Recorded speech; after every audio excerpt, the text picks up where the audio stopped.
Good afternoon and welcome to From Where We Are, stories of news and culture through the lens of USC and Southern California. I'm Jordan Sheldon, coming to you live from Studio B in USC Annenberg's Media Center. And I'm Tamilore Odunsi. It's April 5th. On today's show, Amazon warehouse workers in New York City vote to form a union, the future of curing HIV, and the USC community celebrates APISA month early. All of that and more from Where We Are. But first, today's news headlines. Ukrainian President Volodymyr Zelensky accused Russian troops of killing civilians in a speech to the United Nations Security Council today. Zelensky said that those responsible should be charged with war crimes after his visit to the Kyiv suburb of Busha. More than 10,000 healthcare workers were sent from across China to aid in Shanghai's COVID outbreak. Shanghai has recorded another 9,000 COVID cases yesterday. Results are being processed for the 25 million residents that were required to be tested. Children who are COVID positive may be separated from their parents who test negative. Today, President Joe Biden hosted Barack Obama at the White House. The former president returned to celebrate the anniversary of the Affordable Care Act. During the event, President Biden also signed an order to expand affordable and quality health care. Rapper Kanye West announced that he will no longer be headlining Coachella. Kanye has not explained the reasoning for pulling out of the festival. Some of the remaining headlines are Billie Eilish, Harry Styles, and Swedish House Mafia. It is still unclear who will fill Kanye's spot at the Sunday night headliner.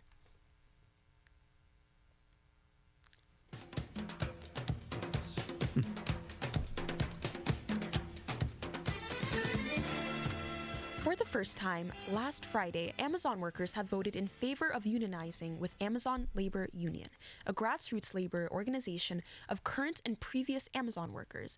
This is the first successful union in Amazon's history. Bella Durgin-Johnson has more on the story. This successful vote to be represented by the Amazon Labor Union at the Staten Island, New York facility is the first union effort in Amazon's 27 years. The grassroots movement, started by former Amazon employee Christian Smalls, created enough interest within this facility to hold an election.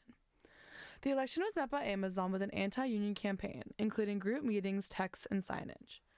Despite Amazon's attempts to stop the union, the election was successful. Labor experts say this has the potential to cause a ripple effect, inspiring workers at other Amazon locations to unionize, as well as broader labor movements across the United States. Thomas Lenz, a USC professor and practicing labor attorney, explains the importance of union for workers and the implications of their absence. Percentage of unions in the workplace is under 10%. But it means that management has really to comply with the law, but not so much to listen to the workers. So this is going to change things and give workers more of a voice at the bargaining table. Just last year, Amazon spent $4.3 million on anti-union consultants. The company announced in a statement Friday that they will be exploring options to challenge the results of the union election. Amazon claims the National Labor Relations Board had an inappropriate influence on the outcome. A similar process started in Alabama last year. Despite a close election, Amazon won and no union was formed. The workers in Alabama are continuing to fight for their right to unionize. If these unions are able to form, it will create a platform for workers to bargain for better pay, improved work conditions, better benefits, and shorter workdays for Amazon employees. These union elections at Amazon have been in the public eye and have a huge impact on the labor movement as a whole, as well as Joe Biden's presidency, as he declared himself to be the most pro-union president in American history. I think the labor movement is watching Amazon because it is so high profile, and that if labor is successful, it will inspire other campaigns elsewhere. If labor fails, it will inspire efforts to change the law. Because unions will say it's too hard to organize under the current legal system. Lenz says as politicians and lawyers look at labor laws moving forward, it is important to develop guidelines and policies with clarity. The politicization of labor law has caused laws to fluctuate depending upon who is appointed to office. When you have such fluctuation in the system, it makes it very hard for workers, unions, and even employers to know what the rule of law is. that lack of clarity is going to tie up the courts, it's going to tie up the labor board, and it's not going to get people in the workplace the guidance and the support that they need. The Amazon union election has received lots of praise, both from the White House and large labor unions. Many expect this momentum to continue in hopes of improving working conditions and bargaining abilities for Amazon employers as well as workers everywhere. For Annenberg Media, Bella Durgin-Johnson.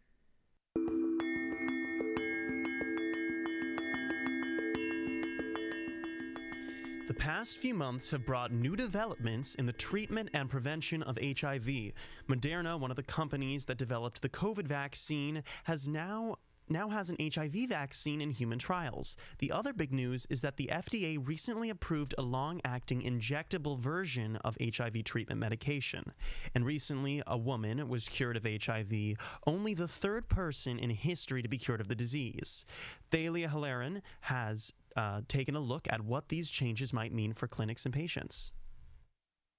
While the COVID-19 pandemic appears to be waning, the other pandemic continues. HIV/AIDS has affected communities for over 40 years now with devastating impacts. Brian Risley has been an HIV treatment educator for over 20 years. He recalls the impact that HIV and AIDS had on his own life. I was in my 20s when I lost a lot of my friends. And I remember trying to get my mother to understand this, and it wasn't until she was in her 70s and started to lose all her friends when she said to me, you know, now I get it, now I know, and you were so young and you lost all your friends. Treatment has progressed a lot since the peak of the HIV epidemic in the 1980s and 90s, but in 40 years, there has yet to be an effective HIV vaccine introduced. Risley says it's because the virus itself mutates so often that the vaccine can't copy all the variables. Proteins are kind of like the gopher game, banging the gopher.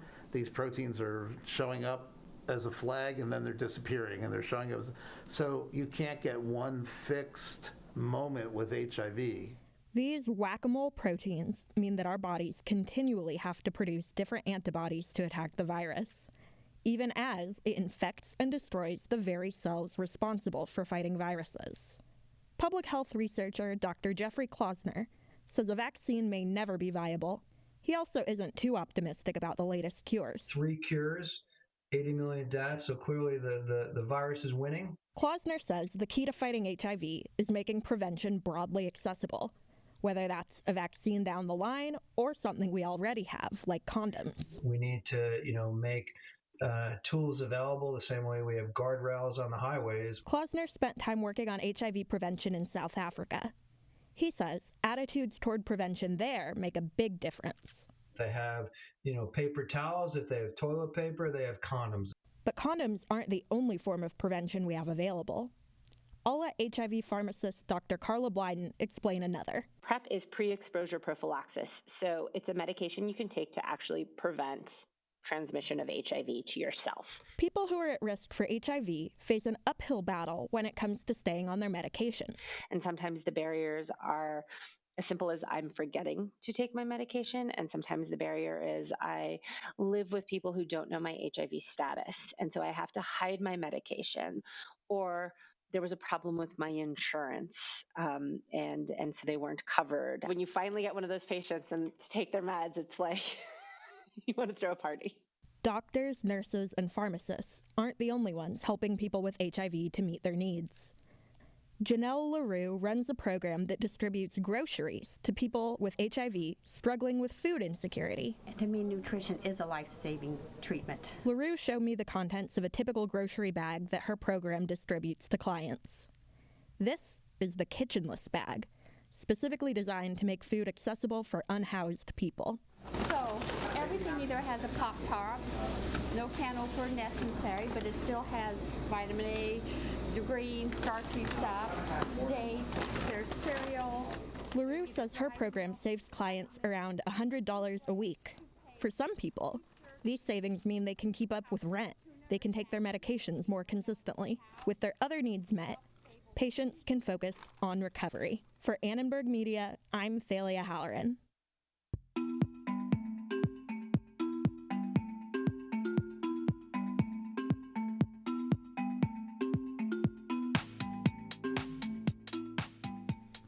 I'm Jordan Sheldon. We're glad you're with us for From Where We Are. And I'm Tamilore Odunsi. It is 10 minutes past the hour.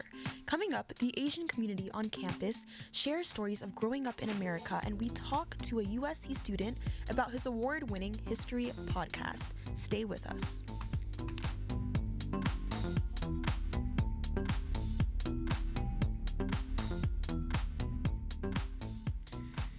Asian American and Pacific Islander Heritage Month usually takes place in May, but since classes will be out then, USC has decided to celebrate in April, a month early. Lutian Wang talks to Asian students on campus about their stories of growing up and living in the U.S. Growing up in a Filipino family in Sacramento, California, Julia Zara, a USC freshman, says she struggled with validations from her classmates. If she got good grades, they would default to link this to her Asian heritage instead of her hard work. Meanwhile, she values her identity following her decision to study journalism here at USC. So as a journalist, I just think it's so crucial to be able to tell stories, but then when you are a person of color or a member of a historically marginalized community, it's that more special so that you can further, not the reputation, but just further the voices of, fellow Asian Americans in the community. And so as a journalist, I just think it's a privilege to be able to listen and, see and watch not only the hardships and experiences, but also celebrate, the celebrations that happen in our culture. And Zara said it was easy to be whitewashed and forget about people's own cultural heritage growing up in America. But she was glad to grow up in a family where her parents consistently brought up awareness of her own culture. Meanwhile, a USC senior from South Korea, Ji-yoon Lee, said when she first arrived in US, she had to come across the hurdle of fitting in as an Asian, even though she was vastly surrounded by American friends. At first, I felt very pressured to act like a Californian.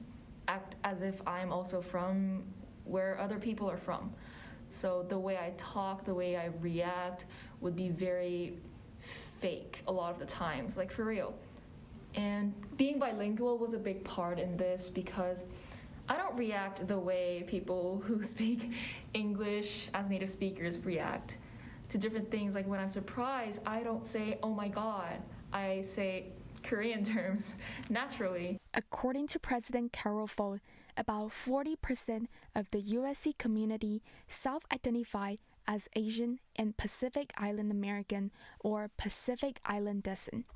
For students like Zara, the Heritage Month celebration is a great platform for them to be surrounded by people who also embrace their cultural heritage. It gives the USC community a platform for Asian Americans, whereas, in other months of the year, we might be stifled or kind of shoved under the rug, not as important. Where even, in truth, all throughout the year, Asian Americans should be celebrated and valued. But I think having a month dedicated to it specifically, we're given the opportunity to really be highlighted and emphasized and celebrated in the community, especially one that's historically white dominated like USC or other, really just other institutions across the United States.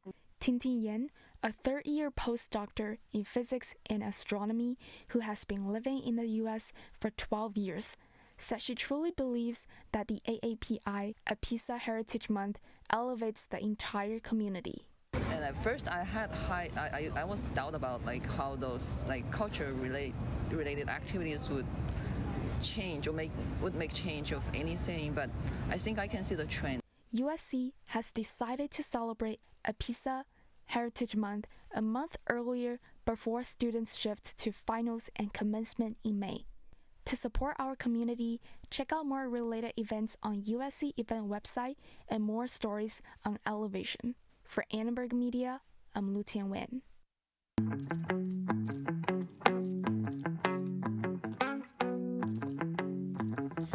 You're listening to From Where We Are. Coming up is an interview with USC student Victor Yi about his award-winning history podcast, Untextbooked. You can continue listening on our YouTube live stream. That's Annenberg Radio News on YouTube. The full version will also be available on uscannenbergmedia.com.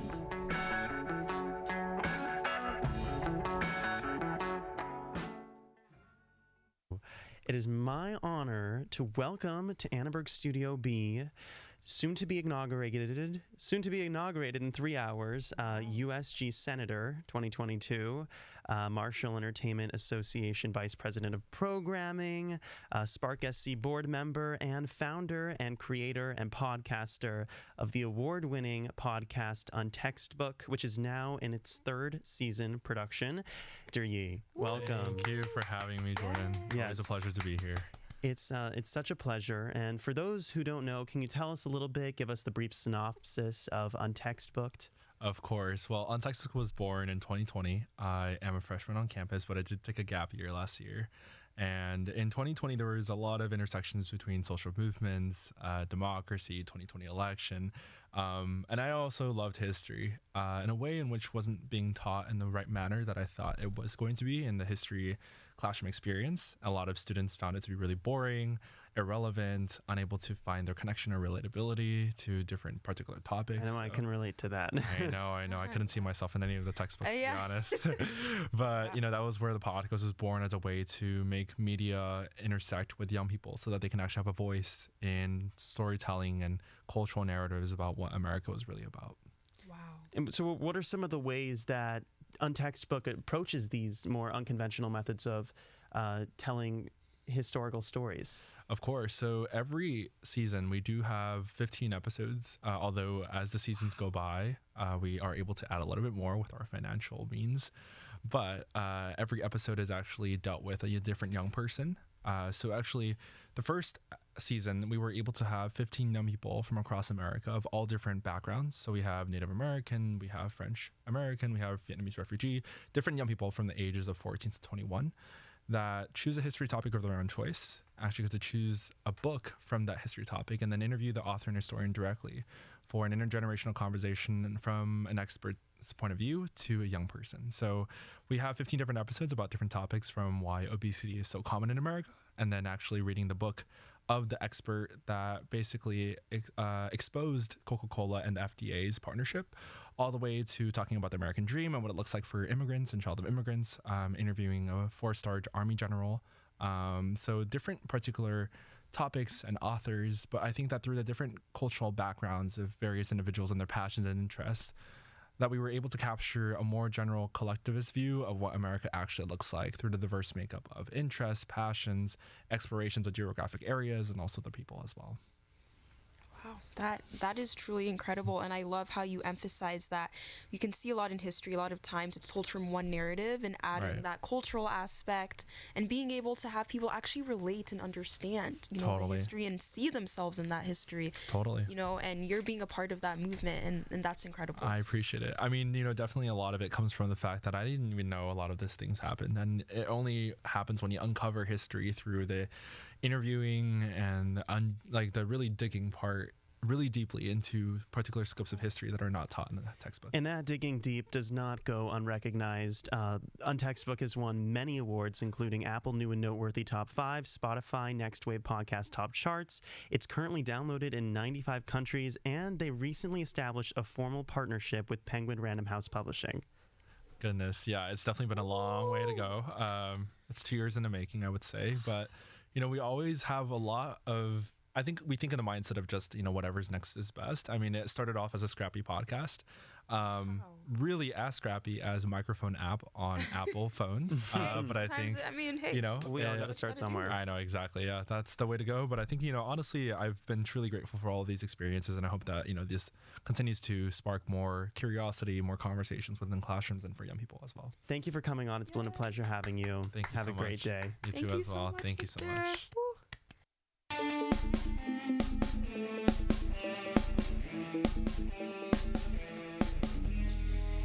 And that's all that we'll have time for today's From Where We Are. Spencer Cline, Jeffrey Lee, and Polina Cherezova produced today's show. We also got help from Shirley Jihad. Fernando Cienfuegos is our technical operator, and Derek Ronfro composed our theme music. Remember, we're also streaming live on KXSC. Follow KXSC at kxsc.org/listen and on YouTube at Annenberg Radio News. Subscribe to From Where We Are on Apple Podcasts and Spotify. And if you're looking for more news, be sure to download Annie, Annenberg's news app. And look for us on Twitter, Facebook, and Instagram at Annenberg Media. Once again, I'm Jordan Sheldon. And I'm Tamilore Odunsi. From all of us at Annenberg Radio, wherever you are, we hope you'll join us again for From Where We Are.